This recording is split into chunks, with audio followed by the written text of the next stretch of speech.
Hello, I am Quinny. Welcome to the channel. In this video today, I am extending my arms and I am welcoming all the boys and girls from around the world. Celtic and the SPFL have landed on Sorare Global Fantasy Football, and I have not been as excited ever for a new club or a new league onboarding. I've been playing Sorare for the last 2 years, and every time there's a new club, every time there's a new league, there's a special type of electricity in the air depending on the new fan base that might be coming onto the platform, or the new cards we may be able to get and play in the SO5 arena. But this one is far more special to me. Celtic, my boyhood club, finally. I've been running around buying Japanese cards and Greek top goal scorers from the Dutch league and all sorts of stuff, but now native Celtic cards, the whole SPFL except for Rangers, are on Sorare. In this video today, guys, I'm going to be breaking it down into 3 simple sections. You'll see it in the timestamps down below. What does all this mean for Celtic? How does this market relationship benefit them in terms of the exposure to fans around the world, revenue, all that kind of stuff? What does it mean for Sorare itself in terms of the platform and the players that are actually playing the game and competition wise? And what does it mean for you, the Celtic fan? How can you get involved? How can you support your club? And how can you show everyone in the world that Celtic is the best team in the world? At any point in the video today, guys, if you laugh, you learn, you like something or whatever, please do like and subscribe and share and retweet and all that good stuff, guys. Stay out of trouble and let's get stuck into it.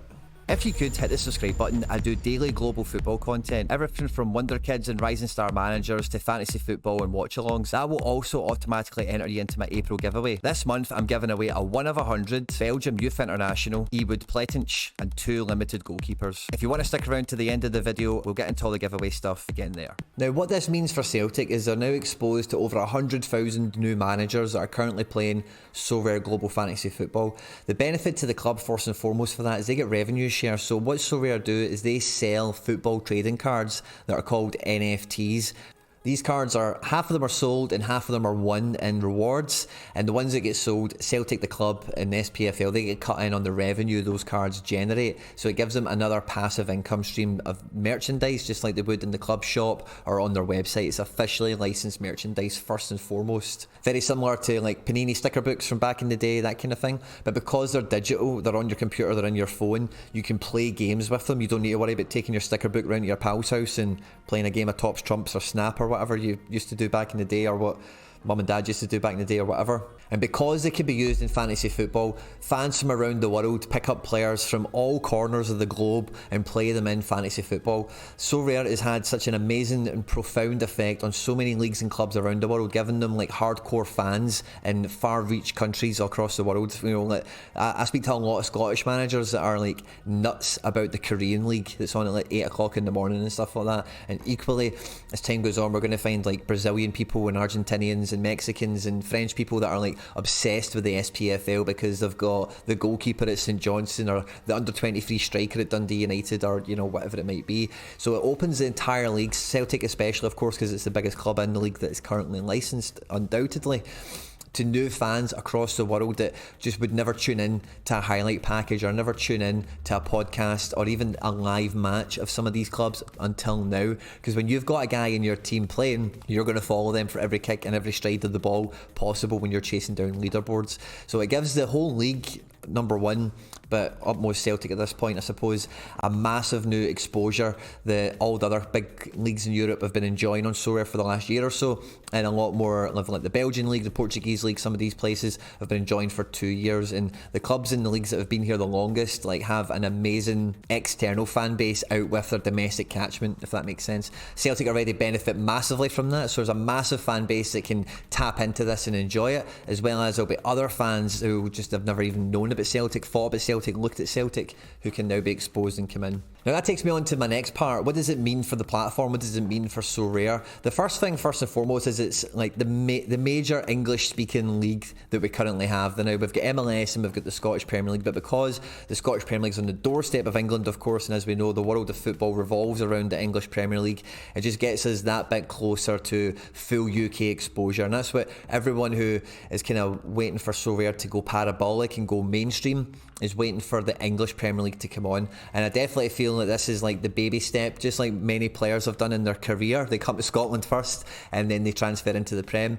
It feels like with the NFT bidding that's been going on with the Premier League, and we've seen this in the papers and whatever for the last 3 or 4 months, when that does come, having the SPFL already in situ, and this is one thing that I didn't touch on in the streams that I did yesterday or whatever, but we do have old version cards. So I think that when they get the new season cards out, if they've got the Prem, etc., I think this is going to be huge for the platform in the long run. I don't think there'll be a direct impact as like, oh, the Scottish League's on and like 1 million people come and join the platform or anything. But having it here when everything else does go into place, it just helps crescendo the whole kind of situation, if that makes sense. In terms of the players, it actually opens up a lot. You know, Scottish football is covered with different players and a lot of interesting profiles, you know, whether it be loan products from big English academies or European teams that don't get minutes elsewhere. Actual academy graduates, Scottish football is gradually bringing through more and more talent over the last couple of years, and by all accounts that's just set to continue. As well as there's lots of these random bargains that come into the Scottish League as free agents and nominal transfer fees from like Scandinavia or Israel or wherever, that go on to become actually pretty good footballers in the international stage and maybe move to like Belgium or England or Russia or any of these types of places. So it can be a great league to get some exposure in, and because outside of Celtic and Rangers in particular, the rest of the teams aren't household names or not like recognisable stars in the football community, there'll be tons of bargains to be had for SO5, for Sorare players across the world.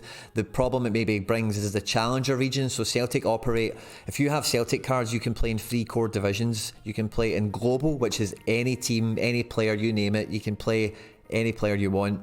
Under 23s, which is the exact same thing, but they have to be under the age of 23. And then Challenger Europe, which is every European domestic competition except for the top 5 in Europe, which you wouldn't need me to mention, but it's England, France, Spain, Italy and Germany. So Celtic cards will go in and compete in Challenger Europe, and in that division you can obviously win cash, win money, but you can also win like Salzburg cards, Bruges cards, Porto cards, Benfica cards, Ajax cards, PSV cards, Dinamo Zagreb cards, the biggest teams in European football out with the big 5. Those Celtic cards can help you bag them, and some of these will be the elite youth prospects that transfer to Man United, Man City, Barca, whatever. So the Celtic cards and the SPFL cards period can maybe help you get some really exciting profiles of players into your gallery. And what does it mean for you? Well, when you open your account, there's a link in the description of this video. If you click on that link and when you open your account, you'll get a free limited card. You can keep it, you can sell it, you can do anything you want with it once you've bought 5 from the market. By hitting that link, you directly support all the content here at Quinny 3001 and Sorare TV. And I thank you in advance for helping out a fellow Celtic man if you do hit that link and support the channel.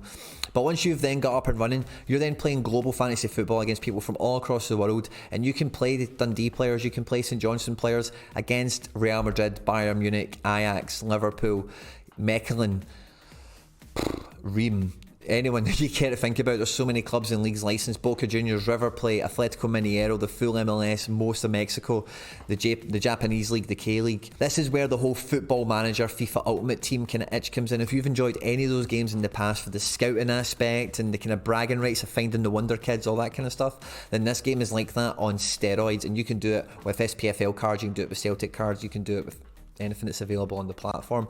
The link in the description of this video as well is going to be all my beginner content. So if you do want actual beginner explainers of how to open your account, how to start playing, etc, I've got all that laid down there for you. I hope you enjoy, guys. I will be covering Celtic all in a lot more detail now going forward, so I hope you've enjoyed this. You do subscribe to the channel and you support the content here, made from Glasgow in Quinny 3001 Sorare TV studios. Don't forget, guys, to like, subscribe and share and retweet, all that good stuff. Stay out of trouble, and I'll catch you on the next one. Take care. Bye bye. Let's get into all the giveaway stuff before I let you go. I'm still doing monthly giveaways and I'm making it easier to enter. If you want to be entered to win this month's prize or any future giveaways here at the channel, all the same rules will always apply. Hit the subscribe button, you need to be a subscriber to enter, then leave a comment down below. Each month, a random comment from a random video will be selected as the winner, so the more videos you leave a comment on, the better the chance you've got of winning any of my giveaways. All the winners are announced at the end of videos the same way as we're doing here. The best way to keep up with the content has always been to hit the notification bell with all notifications turned on. As always, guys, if you've enjoyed the video today, I'd appreciate it if you hit the like button. On screen now is some other stuff that I've made that YouTube thinks you might enjoy. Stay out of trouble, and I'll catch you on the next one. Take care. Bye bye.